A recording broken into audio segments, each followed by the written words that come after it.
Last week, Ye donned a White Lives Matter shirt, aligning himself with the white supremacists who use the phrase as a rebuttal to Black Lives Matter. And he doubled down on that bigotry later in the week with anti-Semitic posts online. But here's the thing, I don't weep for Ye, and you shouldn't either. There has always been black people willing to sell themselves, their people, and others out for a quick buck. So let Ye have the legacy he's earned for himself. A disgraceful one. When you collect them, you say, oh, these are all these things that connect. Yeah, you know, I just tell the truth, and telling the truth is crazy in a world full of lies. That's simply it. Kanye West calls Gigi Hadid a privileged Karen and a zombie as their online feud heats up. I mean, I was expecting it, I'm not gonna lie. Let's rewind.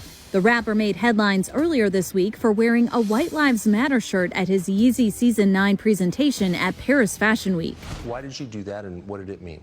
I do certain things from a feeling. I just channel the energy. It just feels right. It's using a gut instinct, a connection with God, and just brilliance. Shortly after, Vogue editor Gabriella Carifa Johnson criticized the designer for sporting the controversial slogan. Ye clapped back, taking aim at the journalist by slamming her fashion sense. I'm just extremely happy. Can you tell by my face? Well, Gigi was having none of that and defended Gabriella on Instagram, calling the rapper a bully and a joke. Then, after Tremaine Emory, the creative director of Supreme, called out Kanye for using the late fashion designer Virgil Abloh's death in his victim campaign, claiming he badmouthed Virgil before he died of cancer last year, Gigi swooped into the comments to second that, saying Ye didn't treat Virgil like a friend. Some people will believe it. That's when the rapper screenshot Gigi's comment, circled it, and posted it to Instagram, writing that he's not going to get ran over by Hollywood again. Quote, Gigi, you a privileged Karen, you were born with a silver spoon in your mouth. You're a zombie. You speak up here, but didn't speak up when my child was kidnapped on her birthday. The Grammy winner, who shares 4 children with his ex, Kim Kardashian, previously claimed he wasn't invited to his 4-year-old daughter Chicago's birthday party in January, which Kim has adamantly denied. People don't see the context behind it. And while Gigi has yet to respond to the Yeezy designer's latest diss, she isn't the only one to weigh in on Kanye's antics. We don't have to condemn Kanye or cancel him. He doesn't have to go crazy. But at the same time, you know, saying you gotta be, you gotta understand like your actions. Diddy chimed in on the controversy during a chat with the Breakfast Club Wednesday, praising Ye for being a free thinker before calling the fashion choice tone deaf. Meanwhile, Hailey Bieber backed Gabriella on Instagram, writing GKJ all day, every day. And Jaden Smith, who was in attendance at the Yeezy show, tweeted that he had to dip, explaining why he walked out. Quote, I don't care who it is. If I don't support the message, I'm out. The rapper, now legally known as Ye, has had his Instagram and Twitter accounts locked after making anti-Semitic posts. I actually don't think it's an effective tool in terms of teaching people how to use their words and use their platforms. Despite the suspension, his Twitter account is still active. He just can't post until it's lifted, which could be anywhere from 12 hours to a week. They're not altruistic organizations, despite what they like to say in press releases. They are businesses that are driven off of clicks and eyeballs and ad revenue. Twitter's guidelines say an account is locked when an otherwise healthy account is in the middle of an abusive episode. Kanye West has a history of erratic behavior. In 2016, he was hospitalized and diagnosed with bipolar disorder. Since then, he's used social media to harass his former partner Kim Kardashian, direct racial slurs at comedian Trevor Noah, and earlier this month wore a White Lives Matter t-shirt at Paris Fashion Week. So if he's not at home on one of these platforms, the new platform and expend the effort, they're usually the hardcore believers, and so they can kind of reinforce some of their idea that they're being persecuted or whatever. Kanye West's Twitter and Instagram accounts have been locked because of anti-Semitic posts by the rapper. A spokeswoman for Twitter says West's account has been restricted for violating its policies. Separately, Instagram's parent company, Meta, saying in a statement it places restrictions on accounts that repeatedly break its rules. Both accounts are still active. but West will not be able to post or comment for an undisclosed period of time. The condemnation of Kanye West is reaching fever pitch, intensifying after he was banned from Twitter for this anti-Semitic tweet, DEFCON 3 on Jewish people. This vile act of anti-Semitism is something anyone with a brain could see coming. West is not in hiding, seen out to dinner with a model who some believe is his new girlfriend. You can't just say something that is so really hateful. Yeah. You just can't say that, and there's no accountability for that. Actress Jamie Lee Curtis was outraged when she read the tweet. I burst into tears. I woke up and burst into tears. DEFCON 3 on Jewish people? Today, the world's richest man, Elon Musk, who is seeking to purchase Twitter, says he reached out to West, who now calls himself Ye. Talked to Ye today and expressed my concerns about his recent tweet, which I think he took to heart. Elon Musk has weighed in on Kanye West's widely condemned anti-Semitic tweets over the weekend. Spoken to West about the tweet, writing, talked to Ye today and expressed my concerns about his recent tweet, which Friday night West wrote a tweet that included anti-Semitic language and continued, "You guys have toyed with me and tried to blackball anyone who ever opposes your agenda." Twitter removed Ye's tweet on Saturday for violating the return to Twitter after he was locked out of his Instagram account when Meta confirmed that he violated that platform's policies after posting an exchange between him and fellow rapper P. Diddy over West's controversial White Lives Matter tease. Those messages by West were also criticized. Was initially welcomed back to Twitter by Musk after the rapper returned to the platform to tweet his criticism of Meta's Mark Zuckerberg. Musk tweeted, "Welcome back to Twitter."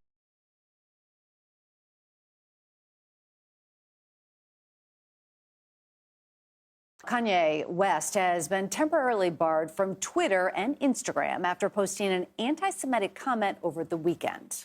Both platforms say the artist turned fashion designer turned controversial figure's remarks violated company policy. In the since removed post, West said that he, quote, was going DEFCON 3 on the Jewish people. It is just the latest in a string of controversial remarks West has posted on social media. It's unclear how long his account will be locked. To discuss this, David Mack is here. He's a senior reporter at BuzzFeed and joins us now for more. David, can you just, first of all, tell us about the process that Twitter takes into account to lock an account? I mean, it's faster for a celebrity with that many, millions of viewers, but there's a lot of hate on social media that goes unchecked. Well, that's right. All these social media companies have policies in terms of what you can and can't say on their platforms. Of course, they have hate speech policies as well. This tweet clearly went against that. It was clearly and blatantly anti-Semitic. What happens is usually users will report the tweet and then a moderator will review it. And of course, as you said, for high-profile accounts like this one, there's a lot of pressure to do it quickly, but also a lot of pressure to get the decision right as well. So initially what we saw on Saturday night was this tweet was up for a little bit, and then there was a banner placed over the top of it, which said that the account, this tweet rather, had violated the rules and wasn't being displayed. And then when I spoke to Twitter yesterday morning, a Twitter spokesperson told me that Ye's account had been completely locked altogether temporarily. David, this is not the only issue Kanye has had with social media. Fill us in about another issue that was going on with Instagram. Well, that's right. It's been an eventful few weeks for him, obviously, since he was at Paris Fashion Week earlier this month. He was warring with an editor at Vogue there. Very publicly, he was using Instagram to harass this woman, so much that Vogue themselves put out a statement defending her and kind of calling his behavior unacceptable. And then he was using Instagram he uploaded an image of a text message he'd sent Sean Puff Daddy Combs, in which he implied that Puff Daddy was being controlled by Jewish people. That was taken down. Instagram took that down. They confirmed that, and they confirmed also that they locked his account there as well. And his locking of his Instagram account appears to be what prompted him to go to Twitter. For the first time in a couple of years, he hasn't used that platform. And he posted a photo of himself, an old photo with Mark Zuckerberg, who is, of course, the CEO of Meta, which owns Facebook and Instagram, in which he seemed to sort of complain that he was being locked out of his account. And then, of course, not long after that, we got the tweet about Jewish people. Yeah, and not to mention that sweater also that had been making the rounds around social media, where he had a sweater that said "White Lives Matter." Twitter has been, of course, embroiled in controversy over its purported sale to Elon Musk. And of course, when this happened on Twitter, one of my first thoughts is, if Elon Musk owned Twitter right now, would Kanye be locked out? I mean, one thing that people, when they talk about free speech, they kind of don't realize these are private platforms. This is not, First Amendment protected. These companies can choose to ban hate speech and lock out its users. But what do you think, David? Do you think that Elon would allow this kind of language from Kanye on the platform? Well, that's certainly the big question mark hanging over the entire takeover, isn't it, as well? There's a lot of Twitter users and Twitter staff as well who would like to know the answer to that question. Elon's been very clear that he believes that, the moderators have gone too far in many instances. And ironically, of course, about 12 hours before Kanye posted this hateful anti-Semitic screed, Elon Musk himself welcomed Kanye back to Twitter, and sort of replied to that photo of Mark Zuckerberg that I referenced earlier and saying, welcome back, my friend. So certainly that's a big question, and one that Elon is going to have to grapple with as he potentially becomes the new boss. Will he allow something as hateful and clearly anti-Semitic as saying "Death Con" to the Jews to remain on this platform? Known as Ye. He's been locked out of his Twitter account now, the platform suspending him after an anti-Semitic tweet. That tweet said, quote, "When I wake up, I'm going DEFCON 3 on Jewish people."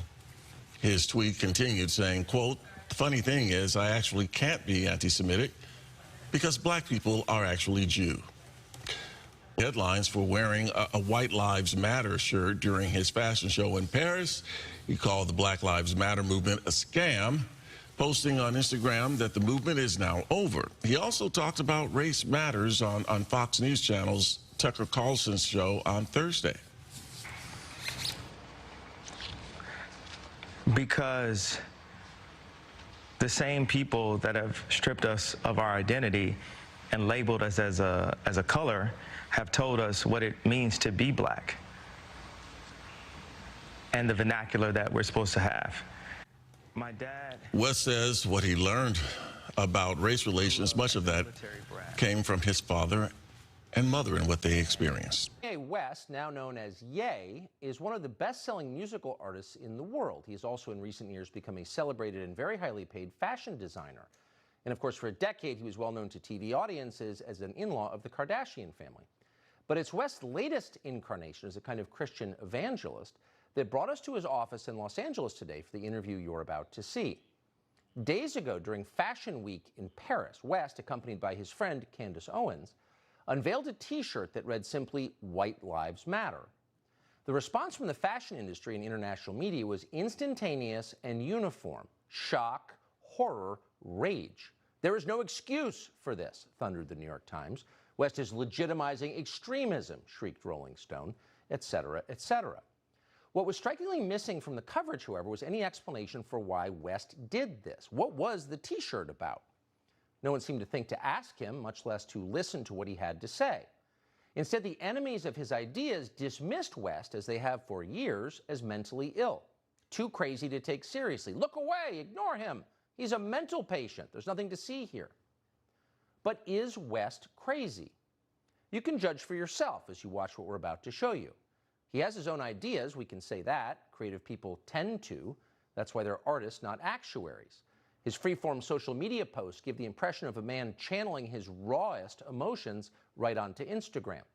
The effect can be jarring and is often used as ammunition against him in the battle for influence over the minds of America's young people, and that battle is intense. But crazy? That was not our conclusion. In fact, we've rarely heard a man speak so honestly and so movingly about what he believes. But again, you can judge for yourself. Here it is. You just landed, and you have a lanyard still on from it, and there's a photograph on it. What is that? It's a photograph of a baby's ultrasound. Why is that? And that you designed that? Yes. Why? What does that mean? It just represents life. I'm pro-life.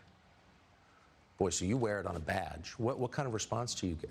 And good, amen, I agree. I don't care about people's responses. I care about the fact that there's more black babies being aborted than born in New York City at this point. That 50% of black death in America is abortion. So I really don't care about people's responses. I perform for an audience of one, and that's God. I'm starting to see why they want to make you be quiet. When did you start to feel this way? When did you start to realize this? I really felt like, I think I started to really feel this need to express myself on another level when Trump was running for office, and I liked him. Yes. And every single person in Hollywood, from my ex-wife to my mother-in-law to my manager at that time to, you know, my so-called friends / handlers around me, told me, like, if I said that I like Trump, that my career would be over, that my life would be over. They said stuff like people get killed for wearing a hat like that. They threatened my life. They put my life. They basically said that I would be killed for wearing the hat. I had someone call me last night and said anybody wearing a White Lives Matter shirt is going to be greenlit, and that means that they're going to beat them up if they wear it. And I'm like, you know, okay, green light me then. You know, God builds warriors in a different way. I don't know if it's because of me being born in Atlanta and growing up on the south side of Chicago that, you know, he made me for such a time like this. It's like with David, you know, he tended to the sheep, but while he was out there, he had to fight all kinds of animals. So when it was time for Goliath to come, you thought because he was a sheep herder that he didn't have the skill set to take down Goliath. And the thing that I have is the position, I have my heart, but the number one thing is we have God on our side. And for the people, even if you don't believe in God, God believes in you. So you made reference to the White Lives Matter T-shirt, which you brought out at Paris Fashion Week. Yeah. Why did you do that, and what did it mean? You know, I do certain things from a feeling. I just channel the energy. It just feels right. It's using a gut instinct, a connection with God, and just brilliance. You know, like as if you asked like Tanya Harding how she did the triple flip or the triple spin. Yeah. She was in so much practice that when it was time for her to skate in a competitive format, it just happened. Like it happened outside of practice. It happened in the real format, and that's what's happening. Is God is like preparing us for the real battles, and we are in a battle with the media. Like the majority of the media has a godless agenda, and the jokes in that work, and this whole like, oh yeah, he's crazy, and all these things, they don't work because the media has, you know, they've also watched travesties happen, just even specifically to me, and just watch it and act like it wasn't happening, and they stay quiet about it. What have they? I want to answer the white. Yeah. I feel like someone caught what I was saying, the comparison to Tanya Harding about the White Lives Matter. You know, my dad is an educated ex-Black Panther, and he put a text to me today. He said, "White Lives Matter, ha ha ha ha ha." And I said, I thought the shirt was a funny shirt. I thought the idea of me wearing it was funny. And I said, "Dad, what do you think it was funny?" He said, just a black man stating the obvious. Yeah.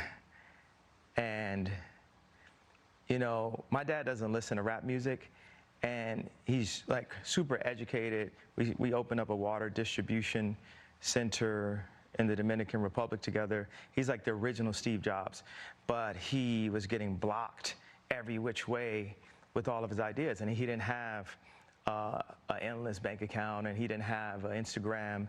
So all these ideas, he had to like take them back and compress them. Like my dad is the most brilliant person that I know, and we actually have a strained relationship because I was taken from him. Because my mom was an actress, so she was a liberal. And my dad would see certain things and say, you know, we should do it this way, we should do it that way. And the people got around my mom and pulled her away, much like, you know, Kim is a Christian, but she has people who want her to go to Interview magazine and put her ass out while she's a 40-something-year-old multi-billionaire with 4 black children. And this is how fashion wants to, how they want to present her. So I know you give these questions and I give you like these 3-part answers. Is this a cool format for you? Yeah, I love it. Okay, cool. And I am following it. All right. So you said that your father said when he saw the shirt, White Lives Matter, it's great to see a black man stating the obvious. So by which I think you meant that's obviously true. Yeah, that's my favorite response, because I kept on thinking, like, you know, people, they're looking for an explanation, and people say, well, as an artist, you don't have to give an explanation, but as a leader, you do. Yes, I think that's right. So the answer to why I wrote White Lives Matter on a shirt is because they do. It's the obvious thing. Yeah. Why do you think that's so, and I assume the implication is, of course, all lives matter because they're lives, because God created them. Yeah. Why do you think that that would be considered controversial?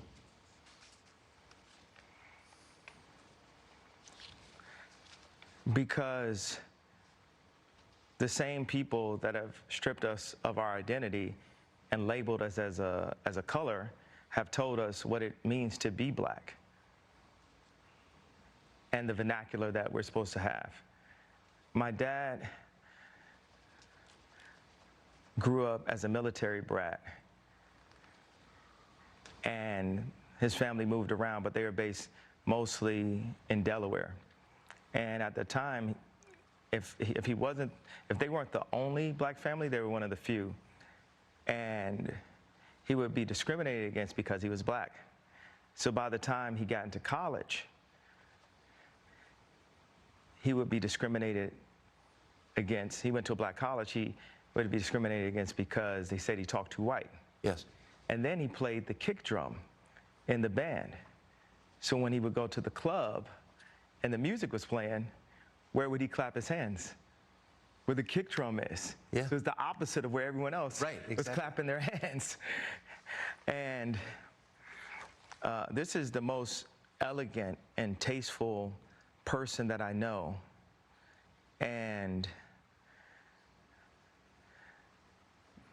when my mom, when the school suggested, like, the herding systems, because what they do is take the black community and they separate us, and they separate the families, and the educated, they push this, need for higher education, and us as blacks, we discriminate against each other and say, well, I got my PhD and you don't have your PhD, so I'm better than you. And so my mom, she had a PhD, and she was influenced to move to the south side of Chicago and take this job at Chicago State University. And she told my dad, if you come for us, you'll never see him again. Because, the media ridiculed me for getting the house next door to Kim to see my children. And they even said that I was stalking her and her new boyfriend because I bought the house next door to see my children. And that's how I knew that my mom had said that to him. I said, Dad, they moved us to one of the most agreed upon to be one of the most dangerous places in the world. It's almost like they tried to kill me or something. I said, Dad, why'd you never come to get us? And that's when he told me that she was told that. There's so many things that are put in Kim's head. They bring influencers. Like, no one ever knew where Corey Gamble came from. No one in the fashion world knows where Gabby came from. These people were practically made in a laboratory, in my opinion. And one of the things that they're really good at doing is being nice and being likable.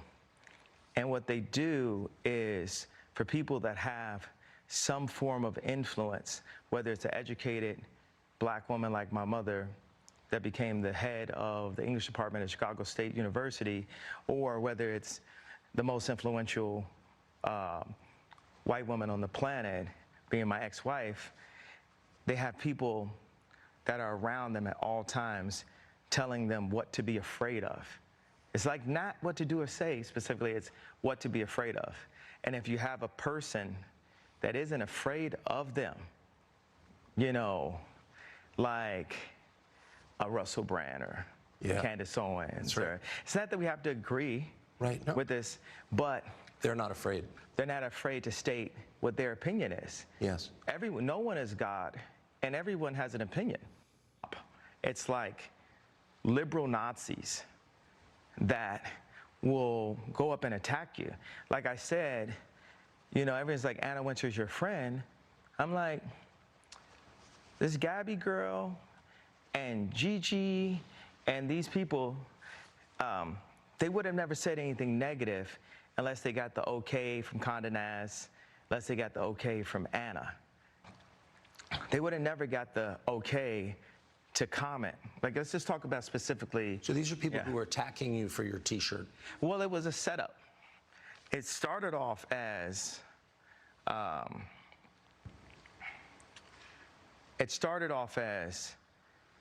them having this black girl comment and say, well, I felt traumatized when I saw this T-shirt.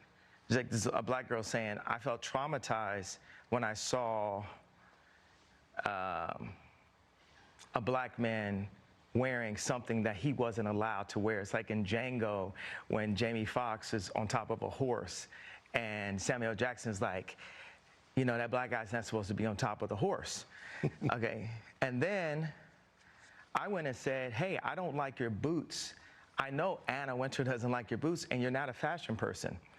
And then people started to say I was a bully, but it was a setup. And they finally got it, right? Because I eliminated the BLM officer at Adidas. And then I got out of the Gap deal. And just one by one, I've been winning these battles, right? And they thought they had me. They had the idea that Ye was bullying, what I think the liberal term is a body goes black woman. Now let's talk about Gabby and my good friend Lizzo. Lizzo works with my trainer, a friend of mine, Harley Pasternak. When Lizzo loses 10 pounds and announces it, the bots, that's a term for people like, it's like telemarketer callers, like on Instagram, they attack her for losing weight because the media wants to put out a perception that being overweight is the new goal when it's actually unhealthy. Yes. Let's get aside the fact of whether it's fashion and Vogue, which is not.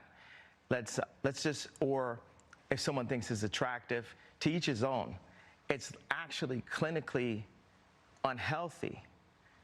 And for people to promote that, it's demonic. You know. What, can I ask? Yeah. I've noticed this also. Yeah. Why do you think they would want to promote unhealthiness among the population? It's a genocide of the black race. They want to kill us in any way they can.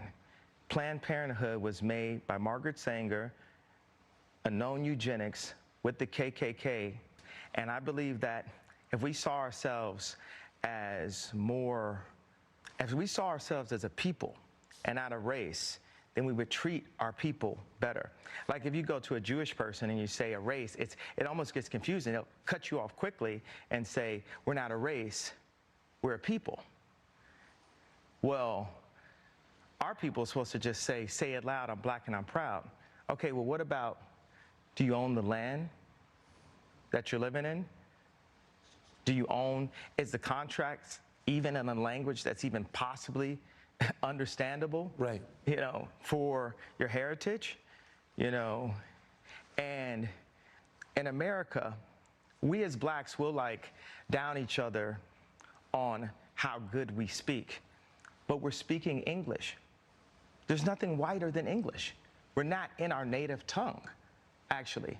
So we judge each other on white goal lines. not based on exactly what our culture is based on. A friend of mine told me that Chris and Kim had called him because he had influence inside of the black community, and had called him to say, to get him to influence people to take the vaccination. And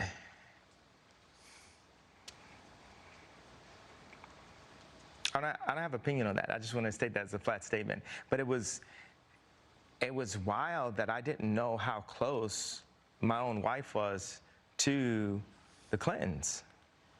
I didn't know, I didn't realize it at the time. That you were married to her? And I was married to her. How close was she to the Clintons? I mean, cell phone away, or hey, tell Ye to say this away, or hey, go out and use your platform to push the vaccination away.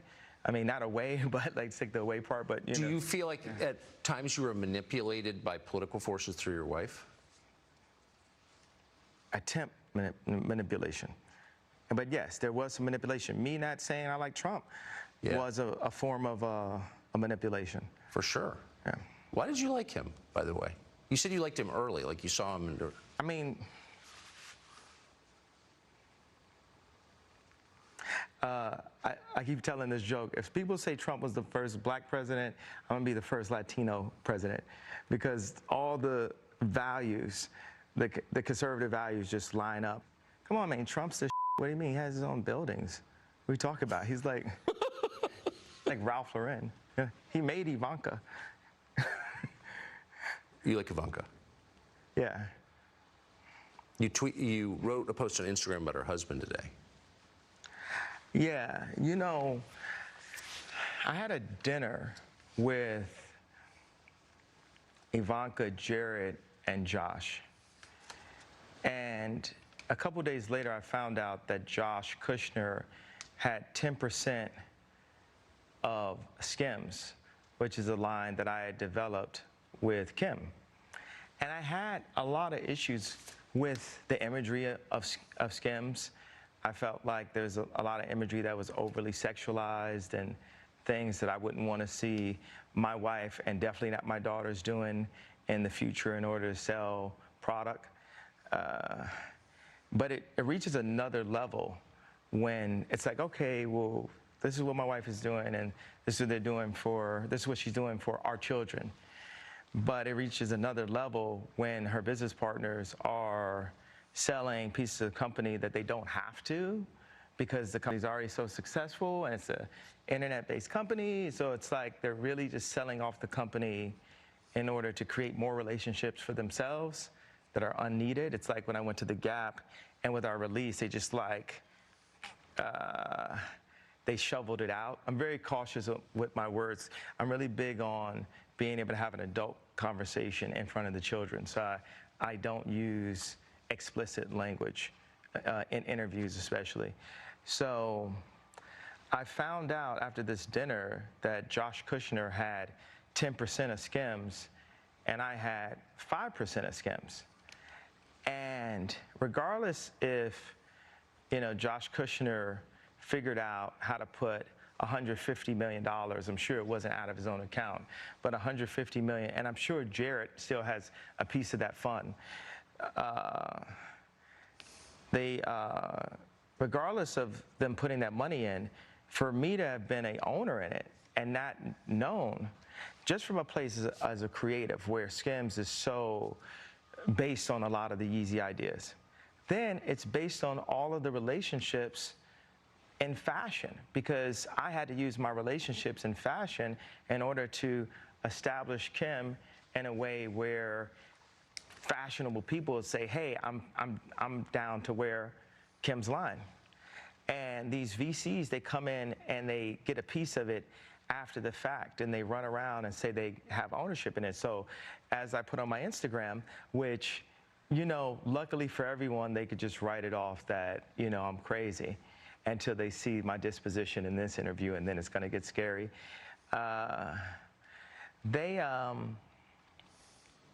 I said, hey, Josh, what if I had 10% of Carly Kloss's lingerie, shapewear, swimsuit line, and you have 5% of it, and you didn't know?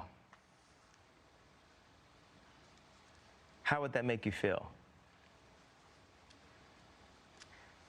And then after talking to them and really sitting with Jared and sitting with Josh and finding out other pieces of information, I was like, wow, these guys might have really been holding Trump back and being very much a handler right then. They love to just look at me or look at Trump like we're so crazy and that they're the businessmen.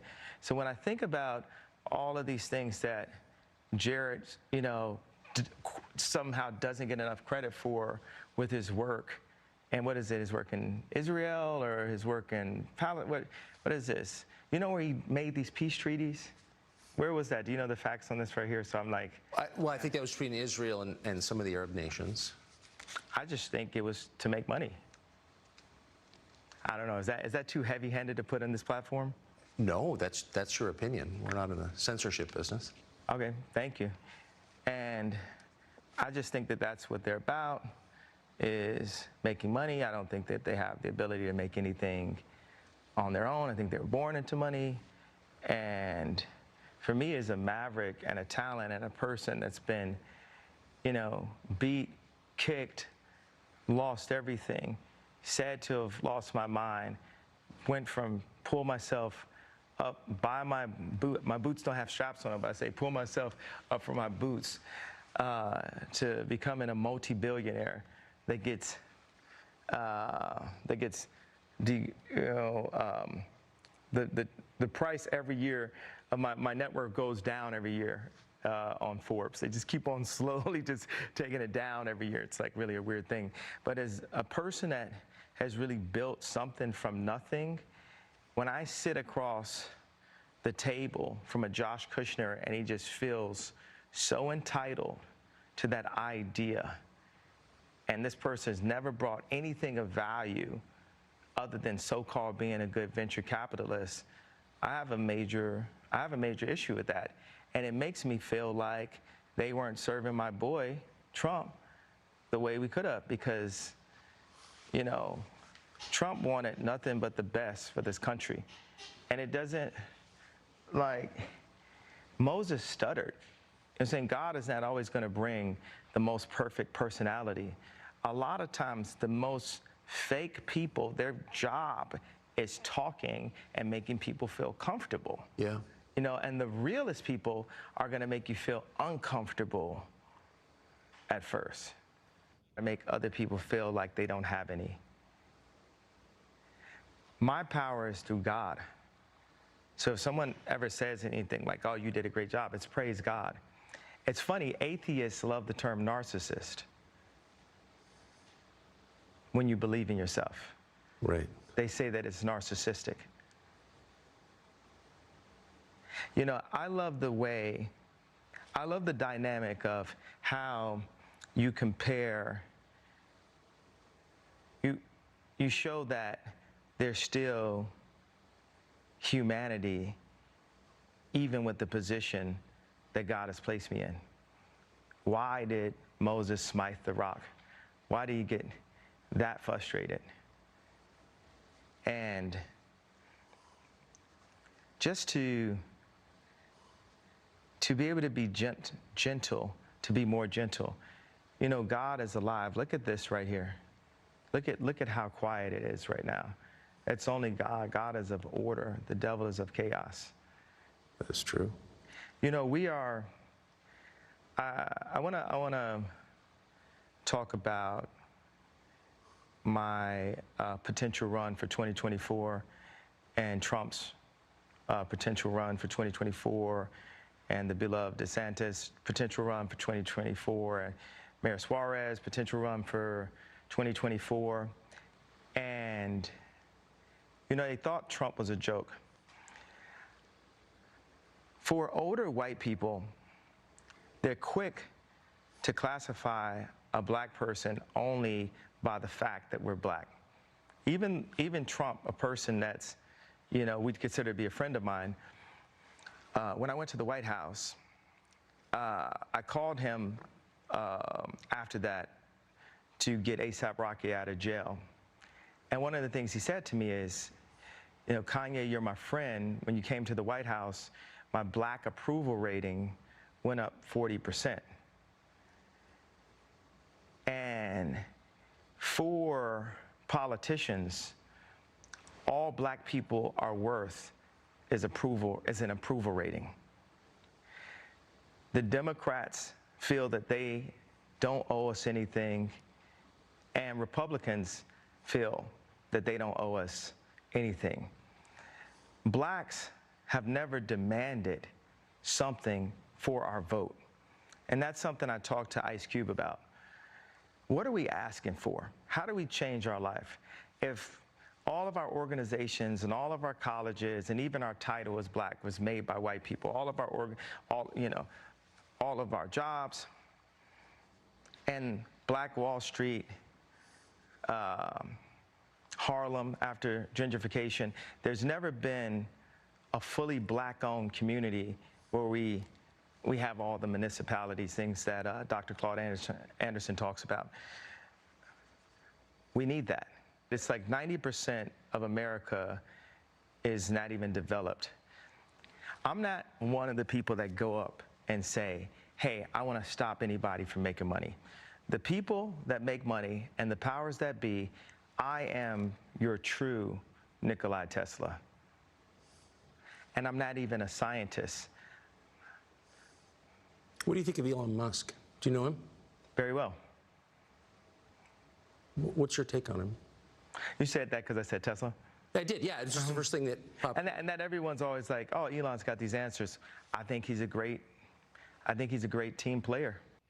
Never actually told people that I like Trump when he was running because I was bullied by Hollywood. Because I stayed in Hollywood and people are like, think about your kids, and I'm trying to hold on to the marriage, so I'm just biting my tongue. Like, there's so many fathers and mothers that go to work every day and they're in a situation where they're biting their tongue because they think it will be better for their children. That's right. So even me in my position, I was biting my tongue on my political opinion because I thought it would be better for my children. Tucker, I thought a lot of things, and forgive me for doing this, but I'm going to unpack all of this on my show tomorrow. Find me at youtube.com/Jason Whitlock.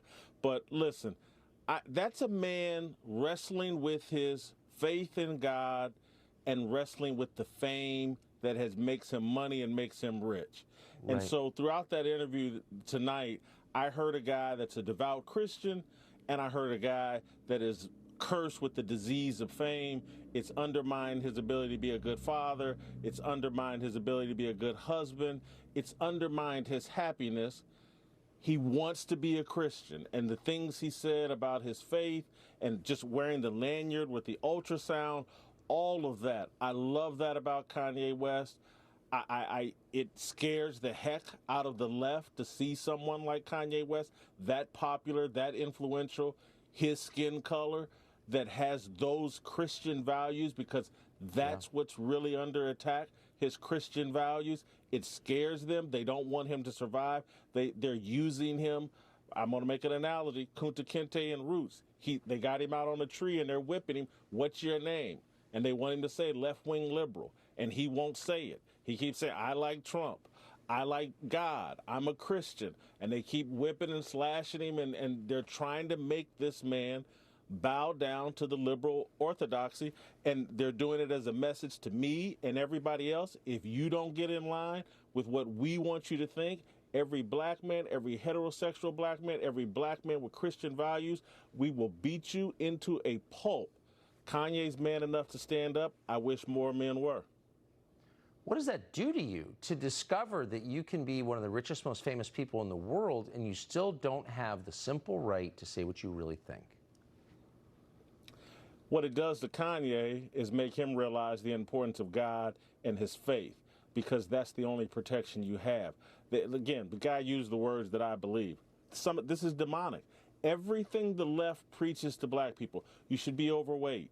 You should kill your babies in the womb. You should embrace a negative culture that teaches you to kill each other and disrespect each other. It's a death culture. It's a genocide. It's demonic, just like Kanye West said. I hope he wins his battle with fame, because if he does, he's a very important voice, Tucker. How can you say you respect someone or a group of people if you don't allow them to reach their own conclusions about the world around them? If you respect a man, you let him say his piece and you listen respectfully. It's clear as day the left doesn't respect black people. We're being used as pawns in their demonic game that they're playing. And I know that sounds hyperbolic, but it's just factual. It's a death culture. It's hostile to Christian values. You have to throw them all out in order to serve their political movement. You have to be pro-abortion. You have to believe in the matriarchy and the disruption of the nuclear family. If you're a person of faith, black, white, whatever, if you understand a biblical worldview, family is at the heart of all of it. And that's why Kanye is so devastated, because his family has been destroyed. His wife is eating from the forbidden fruit of feminism, the matriarchy, and the left's demonic culture. His family has been destroyed. Any person with just a layman's understanding of faith, of Christian faith, the family's at the heart of the structure. That's what God designed. This man's family's been ripped apart because his wife won't buy into his vision. She's been influenced by the Clintons and the Democratic left. These people have all been bought and paid for. This man is paying a heck of a price. I'm very proud of him. So I go back and forth sometimes on Kanye because, again, he's struggling with fame, and he'll do some things that are inconsistent with his Christian values. But overall, is Kanye trying to be a force for good? Absolutely. Yeah, he is, which counts. Jason Whitlock, thank you for that. Great to see you. Thank you. Hold accountability to my pain. You're being a Karen. I'm talking you about. I'm not a Karen to the pain. I'm not a Karen, and I'm not going to cancel you, and I'm not going to uncensor you. I'm simply going to challenge you on what you're saying. I think you don't understand the pain that you've been causing with some of these comments, and I think that one in particular, I can understand. Oh my God! God forbid! God forbid! One comment could cause people to feel any of the pain that my people have went through for years. Even like the blacks being ushered to the left during the civil rights movement. No one has cared about black people. All right. No one is. Let me say, I agree that the racism against black people has been utterly deplorable, shameful, unacceptable, and thank God the world is beginning to move to a better place about the way it has treated black people like you. However, one form of racism doesn't justify. It's almost in a better place. Well, one form of racism doesn't justify another. It's not a better place. I'm not cutting you off. I'm finishing my sentence so you can respond. One form of racism. It is racism when you say I'm going deaf for Jewish people. I was in a position where I've been hurt, and this is the way I had the right to express myself. The point of this interview is for you to question me, and then for me to answer and say, okay, even though the same rules are not applied to my people, if a person with a gun or drugs is pulled over and has three other people in the car, they're all going to jail. I'm not going to apply that to Jewish people for the sake of this conversation. Isn't that what you wanted? But you know what you did? You tried to civil rights me. You tried to pull me back to a week ago, but we're here today. There's been plenty of conversations and commentary since that, but you want me to go back to 1960. No. You want me to go back to 7 days ago. All right, let me jump in. Here's what I want you to do. I want you to reflect. Okay, so have we grown? Have we grown? Here's how we grow. Yeah, here's how we grow. I want you to reflect. No, have we grown? Have we grown? You're not in charge of my growth. You're not in charge of my growth, Chris.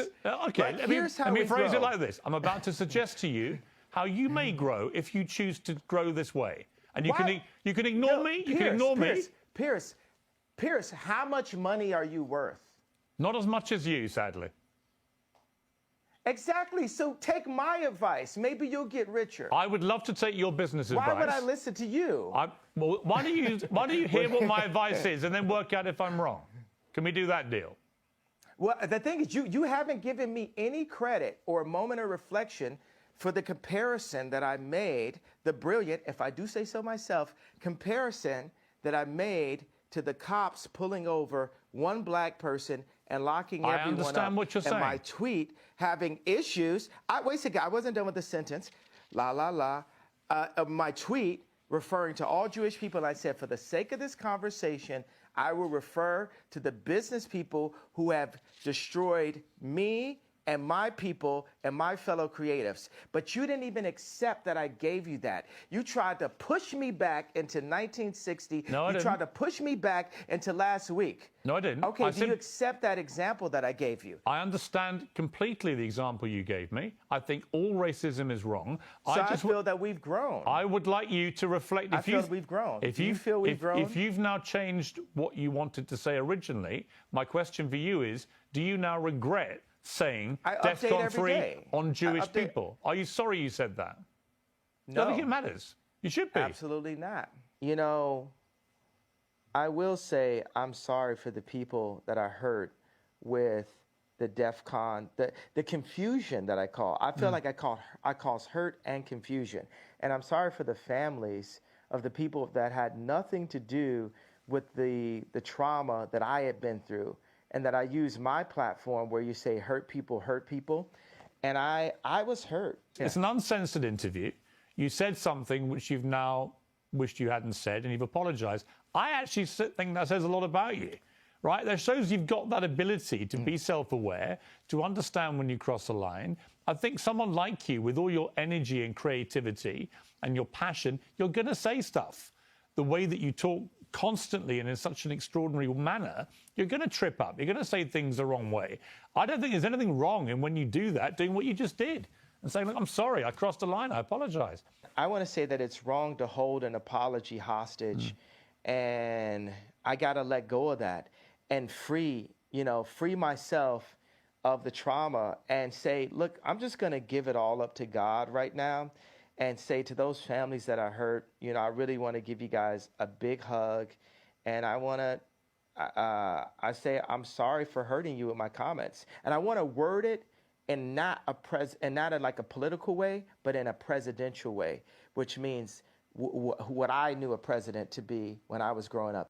Trying to make me not feel like I could run for president, make me not feel like I can go, be born in Atlanta, grow up on the south side of Chicago, go into music, go and win all these Grammys, change the sound of music and the look of stage performances, all that, and then still end up in $53 million of debt. What music industry has people going to the exact debt of the house that they think they're going to buy after the tour is over. And it's strategized. There's criminals all over everyone's almost accounts in the music industry. It's not a safe place. It's a treacherous place.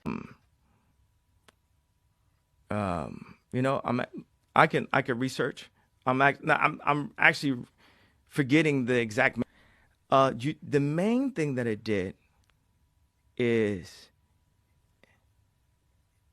it destroyed my confidence.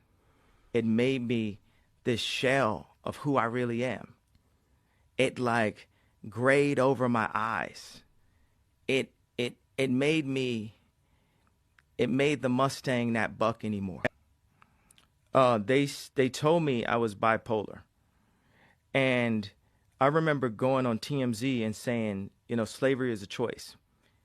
And they medicated me for saying that, for having that opinion and saying it out loud. But as I put those contracts up, I'm saying, this is a choice. Yes. And the media is always taking anything out of context that isn't a part of the overall narrative, that because there's, like Hollywood and media has controlled so much of the narrative. And then you had Silicon Valley. And that's what's so beautiful about one of my heroes, Steve Jobs, because there wouldn't be a Silicon Valley, or Silicon Valley wouldn't be what it is today if Steve Jobs didn't make information accessible like this, which is still a bit controlled, but it feels like Twitter is the safest, freest mass platform to communicate on. And, you know, it's like they mess with Jack because of that. You know, version of anything that man has made will be flawed. Yeah, I believe before I found Christ and gave my life to God, I would try to lean on my own understanding. And that's the universe is like a black hole of information. Meaning when people ask Einstein, said, you're the smartest person, what would you like to know? Einstein's response was, I'd like to understand the mind of God.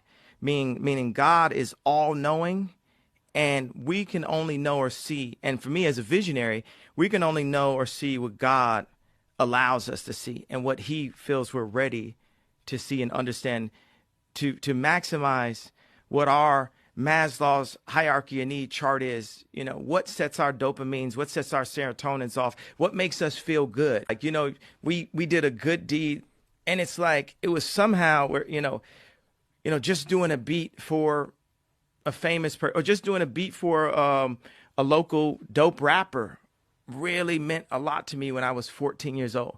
Doing a beat for just anyone famous that had a major record deal was a lot to me at age 19. Me being able to, you know, put out my own music and put my own out was a lot to me at age 24. Meaning, as I grow, God sets new stages in the game of life for me that you get your satisfaction. Like Maslow's hierarchy of need is like our satisfaction chart. What makes us feel whole and accomplished as a human being. So as I go through these different levels, there's times where I would use confidence when I knew what I was doing, and I would use arrogance when I didn't know what I was doing. But I'd rather use arrogance than to let someone diminish my idea of myself, because that is what keeps us going. Hope actually keeps us alive. Anybody you ask, most people, it's like, do you want tomorrow to come? And they say yes. They have hope for it. But I went from having confidence and arrogance to having faith. And faith is the opposite of fear. And that created this fearless approach that I have. And that's what has made me the fearless leader that I am, that I've like crystallized into the leader that my mom always knew I would be when kids followed me in preschool. The leader that people saw when we changed the sound of music, the leader when we changed the sneaker industry, the leader in what we're doing with farming and with shelters. When I was building, you know, the homeless shelters a couple years ago, and visiting parks and then going to Skid Row and understanding the dynamics and empathizing with what actual mental health issues are. Not someone, you know, telling their truth or being exhausted and then being labeled as such, or it blocked my ability to channel what God wanted me to do. But we're all on medication right now. Did you use toothpaste with fluoride today? We put our kids on it. You know, it's inside the deodorants that we use. It's all these things to create like a disconnect to God, to serve that. It's like, are you serving man? Are you serving the one and only master? Favorite things that they did is they put me on this medication that made me gain a lot of weight. And I said, I'm not going to take this. And they said, okay, we got a medication you can take where you won't gain weight. And this shows you they were trying to kill a superhero, slowly trying to kill genius.